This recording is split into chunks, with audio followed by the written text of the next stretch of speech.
हे पार्थ, जब युद्ध भूमि के मध्य खड़ा योद्धा भी अपने विचारों के कोलाहल से हार मानने लगे, जब अर्जुन सा महायोद्धा भी भ्रमित हो जाए, तो समझ लो मन का शोर सबसे बड़ा युद्ध है। केशव, ये मन हर समय मुझसे प्रश्न करता है, क्या मैं योग्य हूं? क्या मैं कर पाऊंगा? क्यों यह शांति नहीं देता? कैसे चुप कराऊं इस अंतहीन मानसिक बातचीत को? हे अर्जुन, मनुष्य का मन चंचल है।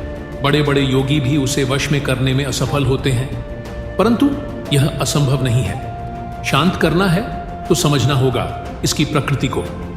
मन वैराग्य और अभ्यास से वश में होता है। धनंजय, मन की गति हवा से भी तेज है। यह अतीत में पछताता है, भविष्य से डरता है और वर्तमान को नकार देता है। लेकिन जो योद्धा अब भी में जीना सीख लेता है, वही वास्तविक विजेता होता है। मधुसूदन, परंतु ये बातें तो जानता हूं पर करता नहीं, क्या करूं? हे पार्थ, ज्ञान अकेले पर्याप्त नहीं, ज्ञान को आचरण में लाना ही साधना है। जब भी मन में विचारों का तूफान उठे, रुक जा, एक गहरा श्वास ले और मुझ में समर्पित हो जा। मानसिक शांति तब आती है जब तू कर्म करता है बिना फल की इच्छा के। तू केवल कर्म कर, फल की चिंता मत कर। वही तुझे वर्तमान में लाएगा, जहां मन का शोर मौन में बदलता है। परंतु केशव, ये विचार रुकते क्यों नहीं? हे पार्थ, यह विचार तेरे नहीं है, यह तो संसार की लहरें हैं जो तेरे मन में हिलकोरे मारती हैं। यदि तू लहरों से लड़ेगा, थक जाएगा, पर यदि तू सागर बन जाएगा तो लहरें तुझ में होंगी, पर तू उनमें नहीं होगा। ध्यान कर, अभ्यास कर, हर दिन अपने मन को साक्षी भाव से देख। विचार आएंगे, जाएंगे, पर तू उनसे जुड़ मत जाना। जो आत्मा को जान लेता है, वह जानता है कि वह शरीर नहीं, मन नहीं, विचार नहीं, वह तो शुद्ध चेतना है। मैं मन नहीं हूं, मैं आत्मा हूं, शुद्ध, शाश्वत, अचल।